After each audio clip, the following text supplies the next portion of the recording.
अनोखी जब कमरे में आई तो देखा ऋषभ सोफे पर बैठा अपने लैपटॉप पर काम कर रहा था। यह देखकर उसकी भौहें आपस में सिकुड़ गईं। उसके चेहरे पर जो मुस्कुराहट थी वह गायब हो गई और उसे गुस्सा आने लगा। वह तमतमाती हुई ऋषभ के पास आई और उसका लैपटॉप बंद कर गुस्से से बोली, ऋषभ जी, आप फिर से काम कर रहे हैं। मना किया है ना आपको काम करने से, फिर भी आप सुनते नहीं। ऋषभ ने जब नजर उठा कर उसके गुस्से से भरे चेहरे को देखा तो मुस्कुराते हुए बोला, अरे काम नहीं कर रहा था, बस मेल चेक कर रहा था।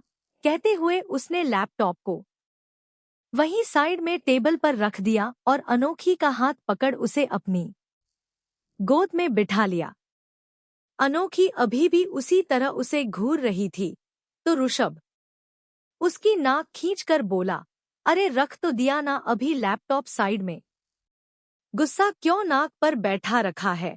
अनोखी मुंह बनाते हुए बोली, हाँ तो मैं मैंने लैपटॉप बंद किया तो वह साइड में रखा है, वरना तो आप काम ही करते रहते ना। अगर मैं नहीं आती तो। तभी ऋषभ उसकी कमर पर हाथ रख उसे अपने करीब करते हुए बोला, तो तुम भी मेरे साथ रोमांस करने नहीं आई हो? सच सच बताओ, क्या काम करने आई हो? उसके ऐसे कहने पर अनोखी इधर-उधर देखने लगी, जैसे उसकी चोरी पकड़ी गई हो। ऋषभ ने उसके चेहरे को पकड़ अपने पास लाते हुए बोला, क्या हुआ? इधर-उधर क्यों देख रही हो? सही कह रहा हूं ना मैं? देख रहा हूं, आजकल तुम मेरे पास नहीं आती, मेरे साथ टाइम स्पेंड करना जैसे भूल गई हो। ऋषभ जी, मैं कहाँ आपको भूल सकती हूँ।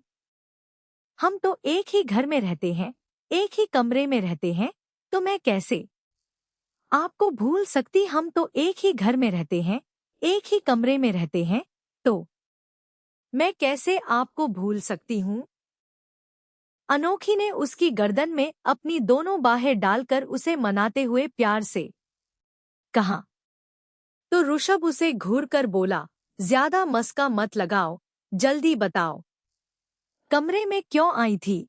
हाँ, वो मैं ना आपको गुड न्यूज देने आई थी।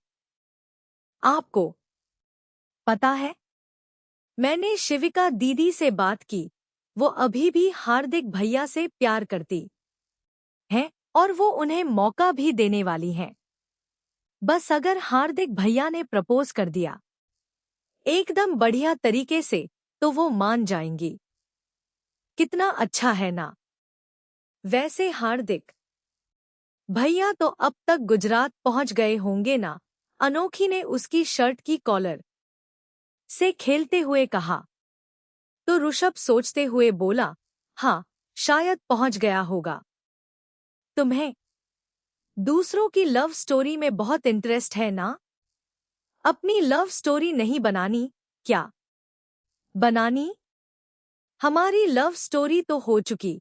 कहते हुए अनोखी अपनी बत्ती सी दिखाने लगी तो ऋषभ उसके दोनों गालों को एक हाथ से पकड़कर उसके चेहरे को अपने चेहरे के एकदम पास लाकर बोला, अच्छा, हमारी लव स्टोरी अब तक पूरी कहा हुई है? पूरी नहीं हुई है क्या? सब तो हो गया ना हमारे बीच? कहते कहते अनोखी की आवाज धीमी पड़ गई। उसने अपनी जीभ तले दबा दी और अपनी आंखें कसकर बंद कर ली। यह देखकर ऋषभ हंस पड़ा। उसने अनोखी को गोद में उठाया और बिस्तर की ओर ले जाते हुए बोला, हाँ, सब कुछ हुआ है ना, पर एक ही बार हुआ है। मैं तो चाहता हूँ हर रात हो। छोड़ो मुझे ऋषभ जी, अनोखी ने कसमसाते हुए कहा। पर ऋषभ ने उसे बेड पर पटक दिया और उसके ऊपर आ गया। अनोखी मासूम सी आंखें दिखाते हुए बोली, ऋषभ जी, आप मुझे जाने दो ना, मुझे बहुत सारा काम है।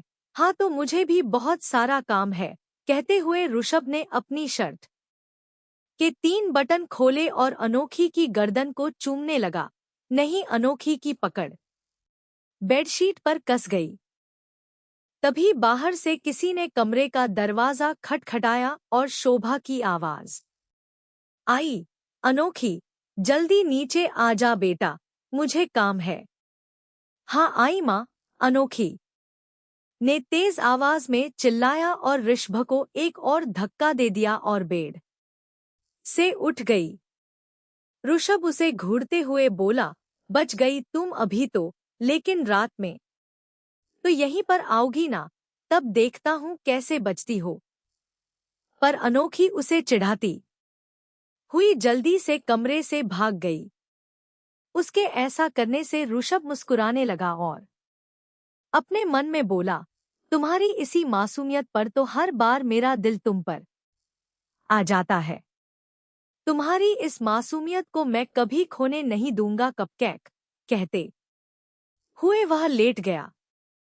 गुजरात प्रफुल्ल अपने घर में बैठा कुछ ज्वेलरी डिजाइन पर काम कर रहा था कि तभी वहां एक आदमी आया और उसने प्रफुल्ल से कहा, मोटा भाई, आपसे मिलने कोई लड़का आया है। लड़का आया है? कौन है? पता नहीं, नाम हार्दिक बता रहा है। हार्दिक आया है, प्रफुल्ल ने थोड़े चौंकते हुए कहा और फिर कुछ सोचकर बोला, अच्छा ठीक है, अंदर भेजो उसे। उसके कहने पर वह आदमी चला गया और कुछ देर बाद हार्दिक अंदर आया। आओ हार्दिक, बैठो, प्रफुल्ल ने सोफे की ओर इशारा किया और अपने सारे पेपर्स को समेटने लगा। हार्दिक ने उन पेपर्स को देखते हुए कहा, अंकल, आप जरूरी काम कर रहे हैं तो मैं वेट कर लूंगा। तुम मुंबई से यहाँ आए हो, मतलब तुम्हारी बात और तुम्हारा काम भी बहुत जरूरी होगा। कोई बात नहीं, मैं बाद में कर लूंगा। तुम कहो, कहते हुए प्रफुल्ल ने सारे पेपर्स को फाइल में अच्छे से रखा और हार्दिक के सामने वाले सोफे पर आकर बैठ गया। वहीं वह आदमी जो थोड़ी देर पहले आया था, उसने चाय नाश्ता लाकर टेबल पर रखा और चला गया। प्रफुल्ल ने चाय का कप हार्दिक को देते हुए कहा, लो, चाय पियो और बोलो क्या बात करने आए हो। हार्दिक ने चाय का कप वापस टेबल पर रख दिया और अपने दोनों हाथों को मसलने लगा। उसे इतना नर्वस देख प्रफुल्ल ने शांत स्वर में कहा, जो भी बात है साफ साफ कह दो। अंकल, आप तो मेरे और शिविका के। इतना कहते कहते वह रुक गया और प्रफुल्ल को देखने लगा तो प्रफुल्ल के चेहरे पर कोई शिकन नहीं थी। उसने उसी तरह शांति से कहा, हाँ जानता हूं तुम्हारे और शिविका के बारे में। शिविका तुमसे सालों से प्यार करती है। तुमने उसका प्यार ठुकरा दिया और वह डिप्रेशन में चली गई और नींद की गोलियां खाती है। प्रफुल्ल की बात सुन हार्दिक की नजरें झुक गई। उसने कहा, मैंने शिविका के प्यार को क्यों ठुकराया, क्या यह आपको पता है? तो प्रफुल्ल ने ना में सिर हिला दिया। हार्दिक ने उसे देखते कहा, मैं कॉलेज में किसी और लड़की से प्यार करता था, उसका नाम राखी था। पर एक दिन किसी ने उसका बहुत बुरी तरह रेप किया और वह इस दुनिया से चली गई। मैंने उसी वक्त कसम खा ली थी कि उसके साथ गलत करने वाले को मैं जिंदा नहीं छोड़ूंगा और राखी को इंसाफ दिलाकर रहूंगा। और मेरे ख्याल से तुमने यह कर भी दिया है। प्रफुल्ल ने कुछ सोचते हुए कहा। तो हार्दिक ने सिर हिलाया और आगे बोला, पर यही एक वजह नहीं थी।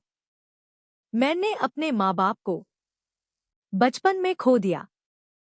मैंने अपने माँ बाप को खोया, उसके बाद राखी को जिससे प्यार किया वह भी छोड़कर चली गई और तुम्हारे मन में डर बैठ गया कि अगर तुमने शिविका को अपना लिया, उससे प्यार किया, तो वह भी तुम्हें छोड़कर चली जाएगी। प्रफुल्ल ने हार्दिक की बात को पूरा करते हुए कहा। तो हार्दिक ने एक बार फिर सिर हिला दिया।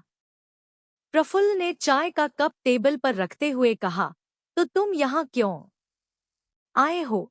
मैं शिविका से शादी करना चाहता हूँ क्योंकि मैं उससे प्यार करता हूँ। मुझे पता है मैंने गलतियाँ की हैं, गलत बातें की हैं, और शिविका बहुत तड़पाया है। उसका दिल दुखाया, उसे बहुत रुलाया। पर अंकल, मैं बस एक मौका चाहता हूँ अपने प्यार को साबित करने के लिए, प्रफुल्ल ने कहा।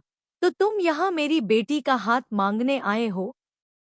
हार्दिक अपनी जगह से खड़ा हुआ और घुटनों के बल बैठकर हाथ जोड़कर बोला, आप एक पिता हैं जो अपनी बेटी से बहुत प्यार करते हैं।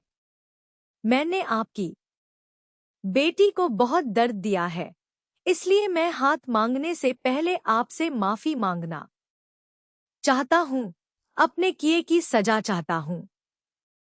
मौका देने से पहले आप मुझे जो सजा देंगे मैं मंजूर करूंगा, पर एक मौका जरूर देना।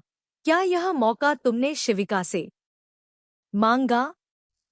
क्या यह माफी तुमने उससे मांगी? प्रफुल्ल ने पूछा। हार्दिक ने सिर हिलाकर कहा, हाँ, मांगा तो था, पर उस वक्त वह नशे में थी और मुझे नहीं लगता उसे याद है। लेकिन मैं दोबारा माफी मांगूंगा, पर चाहता हूं कि उससे पहले आप मुझे माफ कर दे, मुझे मौका दे। वह लड़की अब आपकी खुशियों की परवाह करती है। उसने ठान लिया है कि जिससे आप उसकी शादी करेंगे वह उससे शादी कर लेगी, और मैं उसके लिए कोई क्रिटिकल सिचुएशन क्रिएट नहीं बनाना चाहता, उसे किसी दोराहे पर खड़ा नहीं करना चाहता। अगर मैंने उससे पहले माफी मांग ली और कहा कि मैं उससे प्यार करता हूँ, तो हो सकता है वह मुझे सजा दे, पर शायद माफ भी कर दे। लेकिन अगर उस वक्त आपने मुझे माफ नहीं किया, तो वह लड़की दोराहे पर खड़ी हो जाएगी, एक अपने प्यार के लिए और एक अपने पापा के प्यार के लिए। इसलिए चाहता हूं कि पहले आप मुझे माफ कर दें, और अगर मैंने माफ नहीं किया, मौका नहीं दिया, तो तुम क्या करोगे? प्रफुल्ल ने सख्त लहजे में पूछा। हार्दिक एकदम से चुप हो गया। प्रफुल्ल की आंखों में देखते हुए उसने जवाब दिया, तुम दोनों को और बाकी सबको भी पता है कि क्या हुआ, इसलिए आई एम सॉरी शिविका, पर मैं शादी नहीं कर सकता। तभी शिविका का फोन बजा। उसने देखा प्रफुल्ल का वीडियो कॉल आ रहा था। उसने फोन उठा लिया। प्रफुल्ल ने उसके फोन उठाते ही कहा, क्या वह सब आ गए? भारती ने प्रफुल्ल को फोन करके बता दिया था कि वह शेरगिल मेंशन जाने वाली है। भारती ने शिविका के हाथ से फोन लेकर प्रफुल्ल को देखते हुए कहा, मुझे माफ करना भाई साहब, मुझे जरा सा भी अंदाजा नहीं था कि इन सब की जिंदगी में चल क्या रहा है। मैं तो श्वेता के बारे में जानती तक नहीं थी और अचानक से यह सब कुछ पता चल गया। कोई बात नहीं, जिंदगी ऐसी ही होती है। कब क्या कैसे हो जाए किसी को पता नहीं चलता। इन दोनों का रिश्ता होना नसीब में नहीं लिखा था, तो नाम नहीं सही, उसमें क्या कर सकते हैं। उसका मुस्कुराता हुआ चेहरा और उसकी बातें सुनकर भारती के पापा और अभिनव का मन हल्का हो गया था। प्रफुल्ल की एक यही बात सबसे अच्छी थी कि वह हर बात को हमेशा पॉजिटिव लेता था। भारती की बातें सुनकर प्रफुल्ल मुस्कुरा उठा। तभी दादाजी ने भारती को आवाज दी और भारती उनके पास गई। दादाजी ने भारती के हाथ से फोन लिया और प्रफुल्ल को देखकर मुस्कुराते हुए बोले, बिल्कुल सही कहा तुमने। बेटा, जो किस्मत में नहीं लिखा होता वह नहीं होता, और तुम बिल्कुल भी टेंशन मत लेना। शिविका के बारे में हम सब संभाल लेंगे। वह तो जानता ही हूँ, तभी तो मेरी बेटी मुझसे ज्यादा आप लोगों के पास रहती है, प्रफुल्ल ने कहा तो शिविका ने सर नीचे करके मुस्कुरा दिया। भारती ने उसका हाथ पकड़कर उसके सिर पर हाथ रखा और बोली, मैं चाहती तो थी कि तुम मेरी बहू बनो, पर तुम मेरी बेटी बन गई। शिविका ने भावुक होते हुए कहा, आंटी, मैं आपकी बेटी की ही तरह हूँ। फिर शिविका ने उनके पैर छूकर आशीर्वाद लिया। भारती बोली, तुम्हें बहुत अच्छा लड़का मिलेगा शिविका। जो तुमसे शादी करेगा वह बहुत लकी होगा। शिविका उनकी बातें सुनते हुए बस मुस्कुरा कर रह गई और मन में सोचा, लकी, हाँ, हार्दिक लकी तो है, पर है कहाँ वह। सोचते हुए उसकी नजर दरवाजे पर चली गई, जिसे देख अनोखी मुस्कुराने लगी। वहीं दूसरी ओर फोन रखने के बाद प्रफुल्ल ने अपने सामने बैठे हार्दिक को देखते हुए पूछा, तो कब मुंबई वापस जा रहे हो? हार्दिक ने मजे से थेपला खाते हुए कहा, आपके साथ। अब आप तो चलोगे ना मुंबई, मेरे और शिविका के रिश्ते के बारे में बात करने? प्रफुल्ल उसे रोकते हुए बोले, बस करो हार्दिक, एक ही दिन में कितना खाओगे? पेट खराब हो जाएगा। हार्दिक ने हंसते हुए कहा, अच्छा अंकल, यह लास्ट है, प्लीज। सच में बहुत टेस्टी है। मुझे नहीं पता था कि गुजराती खाना इतना टेस्टी होता है। कहते हुए उसने फिर से प्लेट उठाई और खाने लगा। प्रफुल्ल अपना सिर हिलाते हुए वहां से चले गए, जबकि हार्दिक मजे से खाते रहा। तभी खाते खाते हार्दिक के हाथ रुक गए।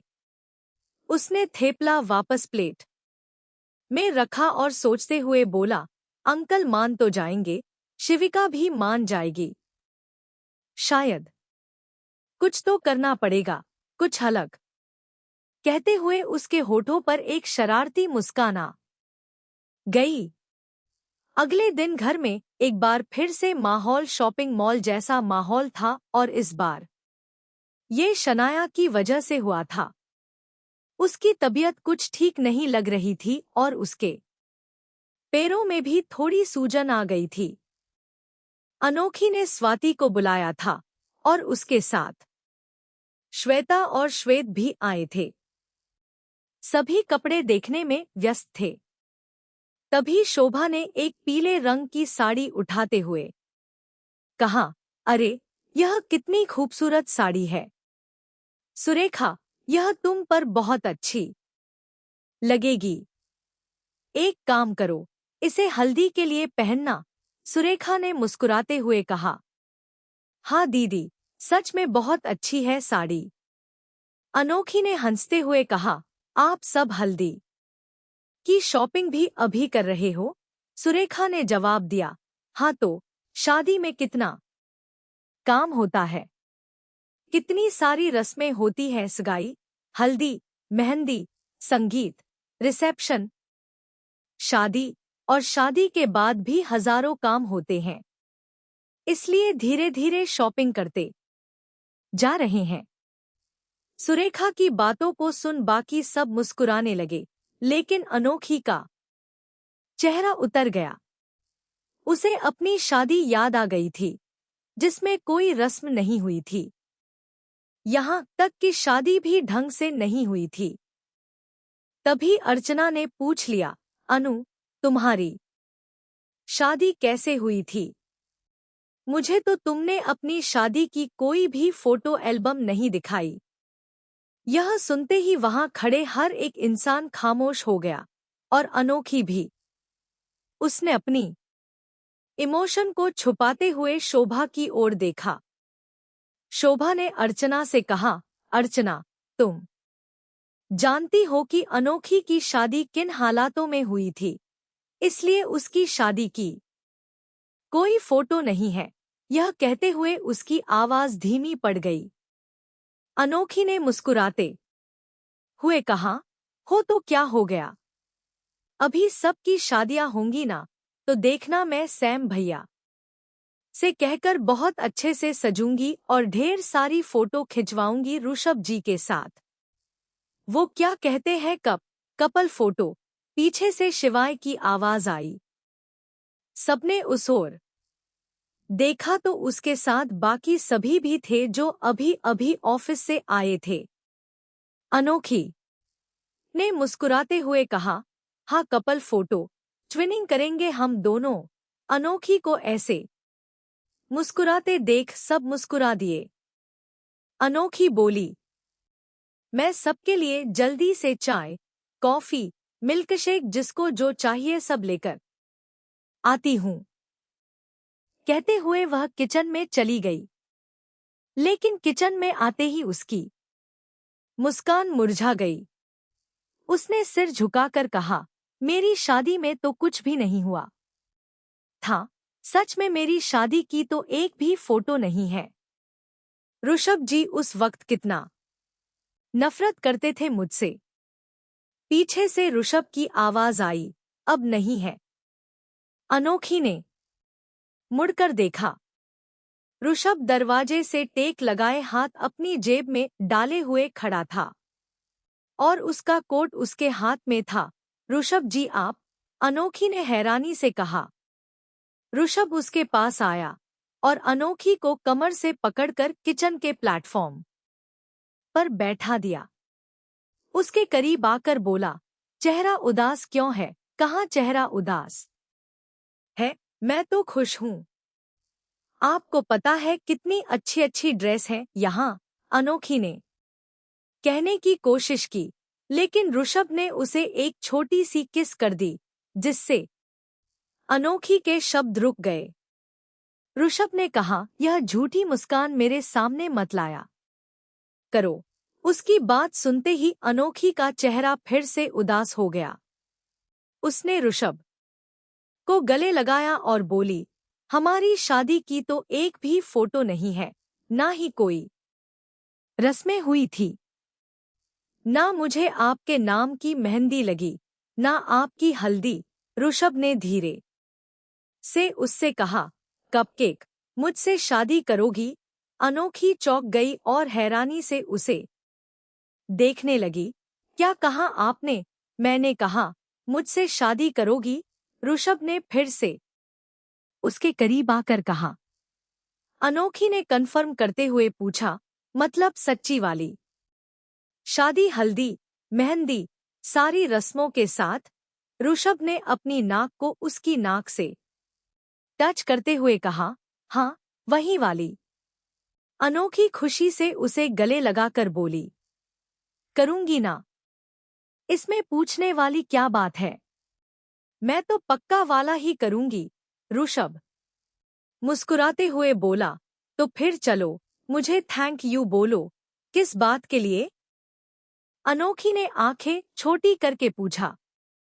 ऋषभ ने कहा, शादी के लिए प्रपोज करने के लिए है। अनोखी ने हंसते हुए कहा, ऐसे किचन में कौन प्रपोज करता? ऋषभ ने उसकी कमर पर हाथ डालकर उसे अपने करीब करते हुए कहा, तो मैं अपना थैंक यू खुद ले लूं।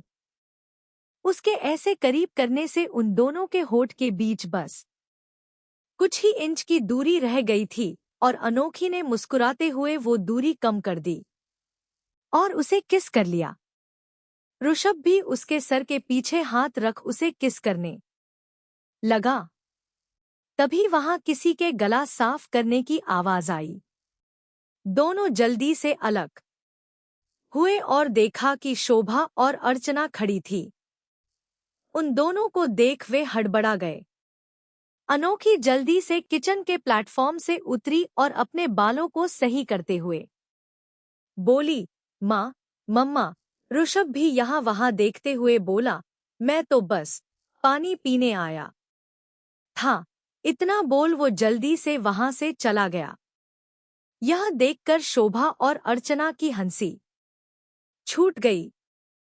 शोभा ने अनोखी के पास आकर उसके सर पर प्यार से थपकी दी और कहा, तो तुम सबके लिए चाय, कॉफी, मिल्कशेक बनाने आई थी या अपना मूड बनाने? अनोखी ने शर्मा कर कहा, माँ, और अर्चना के गले लग गई। शोभा और अर्चना एक बार फिर मुस्कुरा दी। कुछ देर बाद तीनों अपने हाथ में चाय और नाश्ता लिए बाहर आईं। तभी अनोखी ने टेबल पर चाय की प्लेट रखते हुए खुशी से सबकी ओर देखकर कहा, अटेंशन, अटेंशन, अटेंशन एवरीवन। उसके ऐसा कहने पर सब मुस्कुराते हुए उसे देखने लगे। उसकी कोई नई नौटंकी का इंतजार करने लगे। विक्रम ने कहा, हाँ भाई, अटेंशन हो गया है। बोल, खड़े हो जाएं। सावधान के रूप में अनोखी ने मुंह बनाते हुए कहा, भैया, आप मुझे डिस्टर्ब मत करो, मैं बहुत जरूरी बात करने वाली हूं। विक्रम और ऋषभ मुस्कुराते हुए चुप हो गए। अनोखी ने बहुत ही एक्साइटमेंट के साथ कहा, आप सबको पता है मैं शादी करने वाली हूं। उसके ऐसा कहते ही सब चौंक कर ऋषभ और उसे देखने लगे। वहीं जो विक्रम अभी चुप हुआ था, वह जोर से बोल पड़ा, क्या तू शादी कर रही है? मतलब तू इसे छोड़ रही है? कहते हुए उसने ऋषभ की ओर इशारा किया और फिर आराम से बोला, ठीक ही छोड़ दे। वैसे भी मुझे ये मेरे जीजा के रूप में पसंद नहीं। विक्रम के ऐसा कहने पर अनोखी और ऋषभ उसे घूरने लगे। अनोखी सोफे पर आई जहां ऋषभ बैठा था और खड़े खड़े ही उसे गले लगाकर बोली, मैं क्यों अपने ऋषभ जी को क्यों छोड़ूंगी? वह सिंह पीस है पूरी दुनिया में और सिर्फ मेरे है। उसके ऐसा कहने पर ऋषभ ने बहुत प्यार और शिद्दत के साथ उसे देखा। वहीं सब मुस्कुराते हुए उन्हें देख रहे थे। विक्रम ने ऋषभ को देखा और एक आह भरते हुए अनोखी से बोला, हाँ मेरी प्रिंसेस, तू फंस गई मतलब? अनोखी ने थोड़ा कंफ्यूज होते हुए कहा, मतलब डॉट। लेकिन अगले ही पल वह हवा में थी ऋषभ की बाहों में। यह देख अनोखी पूरी तरह से हैरान हो गई। वहां इस वक्त सब मौजूद थे, दादाजी से लेकर मॉल का स्टाफ तक। ऋषभ ने उसे सबके सामने इस तरह बाहों में उठा लिया था, और सिर्फ उठाया ही नहीं था बल्कि उसे सीढ़ियों की ओर ले जा रहा था। ऋषभ जी, यह क्या कर रहे हैं आप? अनोखी ने अपने पैरों को हिलाते हुए कहा। फिर उसने पलटकर विक्रम को देखा तो विक्रम ने अपने कंधे उचकाकर कहा, और क्या तूने सोए हुए शेर को जगा दिया? भैया, अनोखी ने मुंह बनाते हुए कहा और फिर रोनी सी शक्ल लेकर शोभा और अर्चना की ओर देखने लगी। लेकिन दोनों बस मुस्कुरा दी।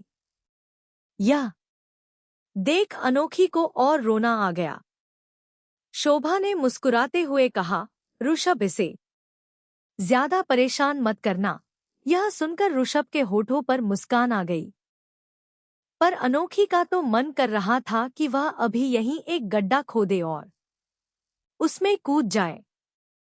शर्म से वह पानी पानी हो गई थी। कमरे में आने के बाद ऋषभ ने दरवाजा लॉक किया और अनोखी को लाकर सीधे बेड पर पटका। जब उसने अनोखी के चेहरे की ओर देखा तो उसका चेहरा गुस्से से फुला हुआ था और शर्म से लाल हो रखा था। इस वक्त अनोखी उसे दुनिया की सबसे ज्यादा क्यूट चीज लग रही थी। ऋषभ उसके पास आकर बेड पर अपना एक घुटना रखा और अनोखी के ऊपर झुकते हुए बोला, किस बात का गुस्सा आ रहा है तुम्हें? अनोखी ने गुस्से में कहा, आपको जरा भी शर्म नहीं आती ना? आप ऐसे सबके सामने मुझे उठाकर यहाँ ले आए, वो भी कमरे में। नीचे सब क्या सोच रहे होंगे?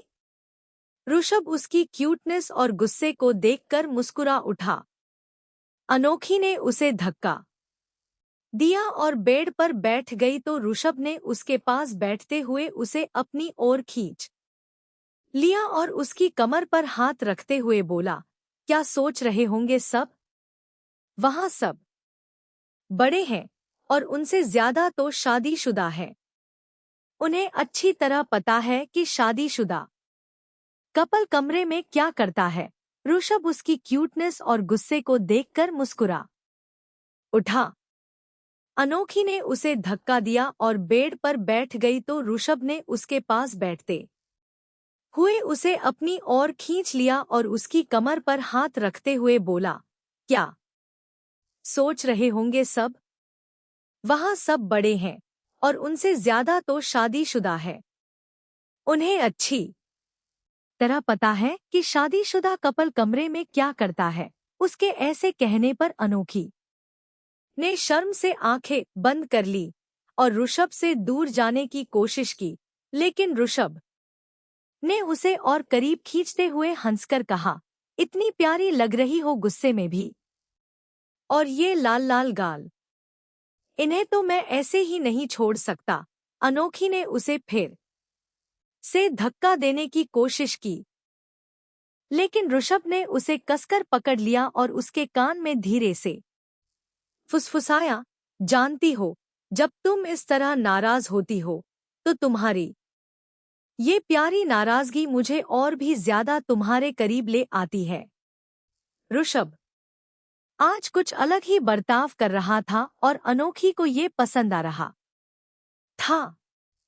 उसकी नाराजगी धीरे धीरे पिघलने लगी, लेकिन वह अपनी मुस्कान को छिपाने की कोशिश में थी। ऋषभ ने उसकी शरारती मुस्कान को देखकर उसे और भी पास खींचा और धीरे से उसके गाल पर एक प्यारी सी किस कर दी। अब तो मुझसे गुस्सा नहीं हो न? ऋषभ ने प्यार से उसकी आंखों में देखते हुए कहा। अनोखी ने नर्म आवाज में कहा, आप बहुत गंदे हो ऋषभ जी, और तुम बहुत क्यूट हो कपकेक। ऋषभ ने मुस्कुराते हुए जवाब दिया और उसके होठ पर अपने होठ रख उसे किस करने लगा। जब अनोखी को सांस लेने में दिक्कत होने लगी तो उसने ऋषभ को खुद से दूर किया और मुंह बनाकर बोली, बस भी करो ऋषभ जी। ऋषभ ने मुस्कुराते हुए उसे बेड पर धक्का दिया और उसकी दोनों बाहों को कस के पकड़कर उसके चेहरे के पास झुकते हुए शरारत से बोला, बस करो, अभी तो मैंने शुरू ही किया है। कहते हुए उसने अनोखी की गर्दन को किस करने लगा और अनोखी की पकड़ उसके कंधों पर कस गई। कुछ ही पलों में दोनों के कपड़े बिस्तर पर और आसपास गिरे थे और कमरे में अनोखी की धीमी और गहरी आवाजें सुनाई देने लगी। वहीं नीचे सब अपने लिए कपड़े देखने में लगे थे। विक्रम ने प्रीति से कहा, वो दोनों तो अपने में लगे हैं, अब हमें ही उनके लिए भी ड्रेस चूज करनी पड़ेगी। विक्रम, आप भी ना? कहते हुए प्रीति ने विक्रम के कंधे पर एक मुक्का मारा तो विक्रम हंसने लगा। वहीं उनसे थोड़ी दूर पर खड़ी स्वाति ने जब उन दोनों की बात सुनी तो उसने बुदबुदाते हुए कहा, पूरा परिवार ही पागल लगता है, बताओ, एक अपनी बीवी को ऐसे सबके सामने उठाकर ले गया और यहाँ नीचे सब उनके रोमांस के बारे में बात कर रहे हैं। तभी उसके पीछे से शिवाय ने उसके कान में फुसफुसाते हुए कहा, डोंट वरी, बहुत जल्द तुम भी इस पागल फैमिली का हिस्सा बन जाओगी और यह सब मेरे और तुम्हारे रोमांस के बारे में बात करेंगे। शिवाय के इतना पास आने पर स्वाति थोड़ी हड़बड़ा गई। वह 2 कदम उससे दूर हटी और खुद से बोली, शिवाय, लगता है वह थप्पड़ कम पड़ गया था तुम्हें। एक बात याद रखना, अगर ज्यादा बदतमीजी की ना मेरे साथ तो इन सब के सामने भी मुझे तुम्हें थप्पड़ मारने में कोई प्रॉब्लम नहीं होगी। पर शिवाय की बातों का कोई असर नहीं हुआ। वह इस तरह बेशर्मों की तरह उसे मुस्कुराते हुए देख रहा था। उसने उसके चेहरे के पास झुककर कहा, कोई बात नहीं, तुम्हारा क्या, 1000 थप्पड़ खा लूंगा, पर हाँ, तब तक नहीं खाऊंगा जब तक तुम स्वाति तिवारी बनी रहोगी। अगर मुझे मारना है तो पहले मेरी बीवी बनो, उसके बाद जितना मन करे उतना थप्पड़ मार लेना। बेशर्मी की भी हद होती है, स्वाति ने गुस्से में कहा और वहां से और चली गई। वहीं शिवाय मुस्कुराते हुए उसे जाते हुए देखता रहा। तभी रोहित उसके पास आकर खड़ा हो गया और उसके मुस्कुराते हुए चेहरे को देख बोला, ज्यादा बत्तीसी मत दिखा। बदतमीज कह कर गई है तुझे, हाँ तो मेरी बीवी बदतमीज कहे या बेशर्म, तुझे उससे क्या? शिवाय ने अपने कंधे उचकाते हुए कहा। तो रोहित मुंह बनाकर बोला, अबे यार, सच में तो बेशर्म है। अभी तुझे रिजेक्ट करके गई है और तुमो ससे बीवी बनाने की बात कर रहे हो? बीवी तो वह मेरी ही बनेगी और तू मेरी चिंता मत करो, अपनी लव स्टोरी पर ध्यान दे। बताया नहीं तूने मुझे अब तक हुआ क्या? मिलने गया था ना तू रूही से, बात बनी कि नहीं? अगर नहीं बनी होगी तो तू जिंदा वापस क्यों आया? वही नदी में डूबकर मर जाना चाहिए था ना तुझे? शिवाय ने रोहित को घूरते हुए कहा। तो रोहित हैरानी से आंखें फाड़े मुंह खुला रह गया और बोला, अबे तू दोस्त है या दुश्मन? मतलब मुझे बोल रहा है कि मुझे नदी में डूबकर मर जाना चाहिए था? यह नहीं कह सकता कि अगर बात नहीं बनी तो कोई बात नहीं, हम लोग दोबारा ट्राई करेंगे, तो होप मत छोड़। पागल हो क्या जो ऐसा एडवाइस दूं? कम से कम तेरी वाली तेरे बुलाने पर मिलने तो आती है। इसको देख, ऐसे दूर भाग जाती है जैसे कि मुझ में कांटे लगे हैं, और मैं जाऊं तो भगा देती है मुझे सीधा। तुझे तो सीधी मिली है, अगर मेरे जैसी टेढ़ी मिल गई होती ना, तब तो तेरा कल्याण हो जाता। कसम से, शिवाय ने स्वाति की ओर इशारा करते हुए मुंह बनाकर कहा। तो उसकी बात और उसका एडिटेड हुआ चेहरा देख रोहित की हंसी छूट गई। शिवाय उसे घूरने लगा। रोहित अपनी हंसी पर कंट्रोल करते हुए बोला, अच्छा अच्छा, मैं तेरे दिल का दर्द और दिल के भाव दोनों ही समझ गया। और हाँ, मेरी वाली सीधी है, मान गई है वो। रोहित के कहते ही शिवाय ने लगभग चिल्लाते हुए कहा, क्या? तो सबकी नजर उस पर ही चली गई। रोहित ने शिवाय के पेट में कोहनी मारी और सबको देख मुस्कुराते हुए कहा, अरे नहीं नहीं, आप लोग ध्यान मत दो, शॉपिंग करो अपनी। इतना बोलकर उसने शिवाय का हाथ पकड़ा और उसे सबसे दूर ले गया। वहीं सुरेखा अफसोस में सिर हिलाते हुए बोली, इन दोनों का कुछ नहीं हो सकता।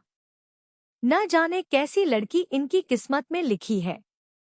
भगवान करे दोनों को ना एकदम ऐसी लड़की मिले जो दोनों को सही करके रखे। जब देखो तब कुछ ना कुछ खिचड़ी पकाते रहते हैं दोनों मिलकर। सुरेखा की बात सुन सब मुस्कुरा दिए। दाई माँ ने श्वेत के सिर पर हाथ रखा, जो आराम से बैठा सैंडविच और मिल्कशेक पी रहा था। उन्होंने उससे पूछा, कैसे बने हैं? तो श्वेत ने पहले अपने मुंह में भरा सैंडविच खत्म किया और फिर मुस्कुराते हुए दाई माँ से बोला, बहुत टेस्टी है दाई माँ, सच में। और यह मिल्कशेक तो उससे भी ज्यादा टेस्टी है। Thank you. उसके इस स्वीट आंसर पर दाई माँ मुस्कुरा दी। उन्होंने कहा, बहुत प्यारा बेटा है और बहुत ज्यादा संस्कारी। इसे पता है बड़ों से कैसे बात करते हैं। उसके बगल में बैठी श्वेता ने भी श्वेत के सिर पर हाथ रख स्वाति की ओर देखा, जो कुछ कपड़े सेलेक्ट कर रही थी और उसे देखते हुए उसने कहा, सारे संस्कार स्वाति के हैं। सच में मुझे बहुत खुशी है कि स्वाति ने इसे इतने अच्छे संस्कार दिए हैं।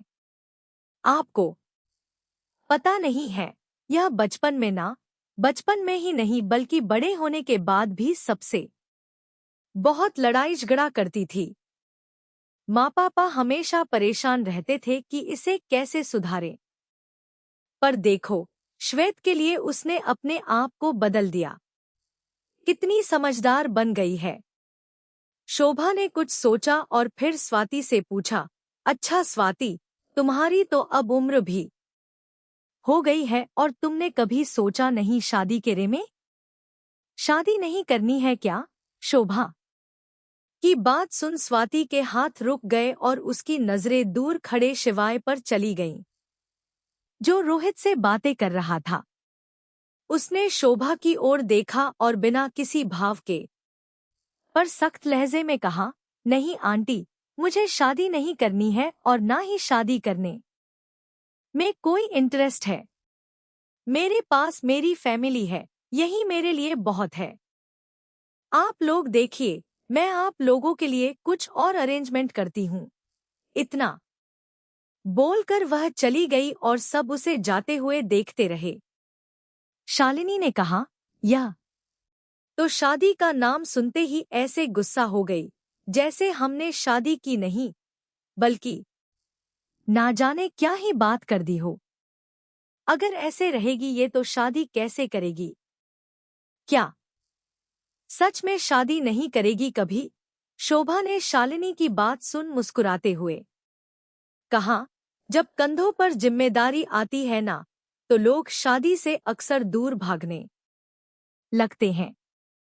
अब ऋषभ को ही देख लो, पहले हमने कितनी बार कहा था उससे शादी कर ले, शादी कर ले, पर वह लड़का था कि शादी का नाम सुनते ही ऐसे भड़क जाता था कि पूछो मत। डोंट वरी, जब इसकी जिंदगी में भी कोई आएगा ना, तो यह भी शादी और प्यार दोनों के लिए मान जाएगी। वहीं उन सब से दूर शिवाय और रोहित खड़े होकर बात कर रहे थे। शिवाय ने जब रोहित की सारी बात सुनी, रोहित ने उसे बताया कि कैसे रूही मान गई थी एक थप्पड़ लगाने के बाद, तो शिवाय हंस पड़ा। उसने हंसते हुए उसे गले लगाकर खुश होकर कहा, चलना भाई, कम से कम थप्पड़ मारने के बाद वह मान तो गई। मैं खुश हूं तेरे लिए। मेरा भाई अब घोड़ी चढ़ेगा और मेरी वाली को देख, उसने तो थप्पड़ भी मारा और ऊपर से गालियां देकर चली गई। यह तक नहीं बोली कि मानेगी कब, शिवाय ने कहा।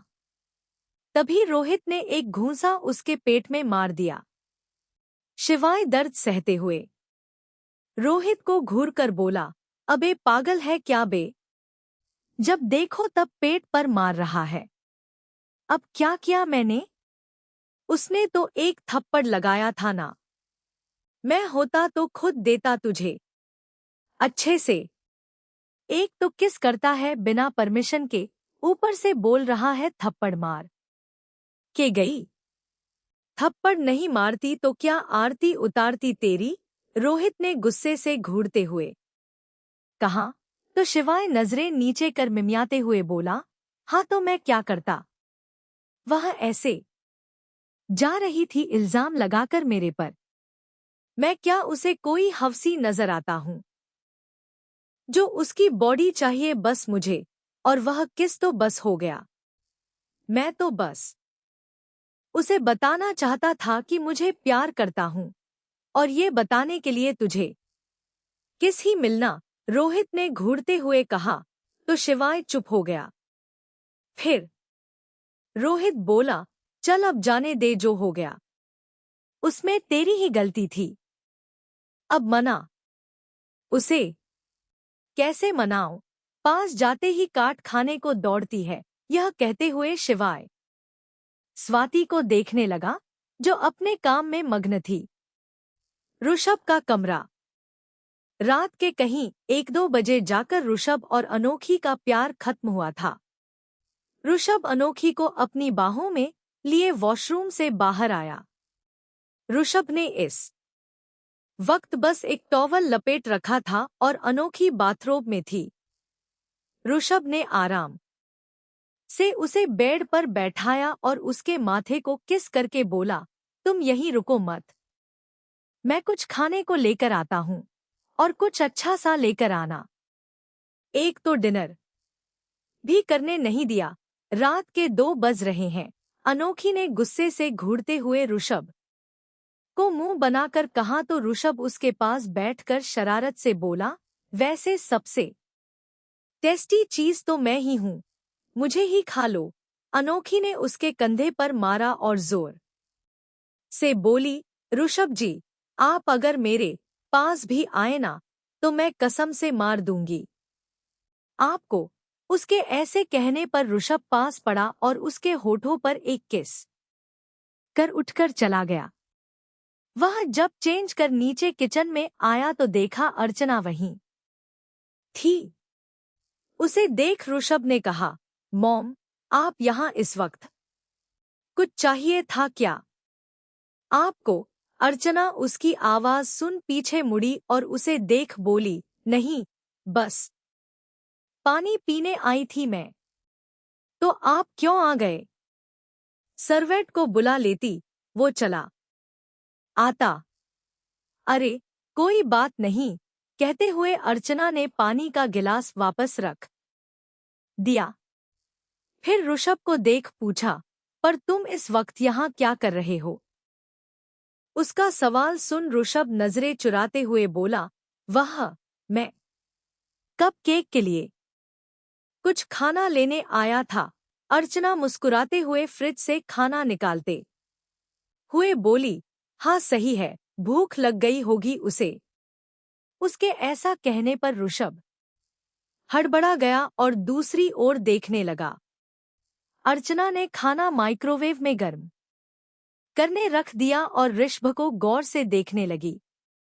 ऐसे ऐसे खुद को देखते हुए ऋषभ ने पूछा, क्या हुआ मॉम? आप मुझे ऐसे क्यों देख रही हैं? थैंक यू बेटा, अर्चना ने कहा।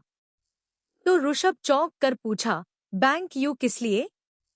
मेरी बेटी का इतना ध्यान रखने के लिए, उसे इतना प्यार करने के लिए। उसे प्रीति और दाई माँ के अलावा शायद किसी से प्यार नहीं मिला, पर आलोक भाई साहब ने उसकी जिंदगी बदल दी तुमसे शादी करवाकर। उसे प्यार, परिवार, सब कुछ मिल गया। इतनी खुशियां मिली हैं उसे, और यह देखकर मेरे दिल को बहुत सुकून मिल रहा है। ऋषभ ने अर्चना के दोनों हाथों को पकड़कर कहा, तब तो मुझे भी आपको थैंक यू कहना चाहिए। वह किस लिए? अर्चना ने पूछा। तो ऋषभ मुस्कुराते हुए बोला, कप केक जैसी लड़की को इस दुनिया में लाने के लिए। आप ही हैं जिसने इतनी क्यूट और प्यारी सी लड़की को इस दुनिया में लाया है, और वह बिल्कुल आपकी तरह है। आई एम श्योर आप भी बचपन में उसकी तरह ही होगी, क्यूट सी, मासूम सी। और हमने उससे प्यार किया नहीं है, बल्कि उसने हमें इतना मजबूर कर दिया अपनी क्यूटनेस से, अपनी मासूमियत से, इतना कि हम उससे प्यार करने पर मजबूर हो गए। अर्चना ऋषभ का मुस्कुराता हुआ चेहरा देख रही थी। बहुत कम मुस्कुराता था वह।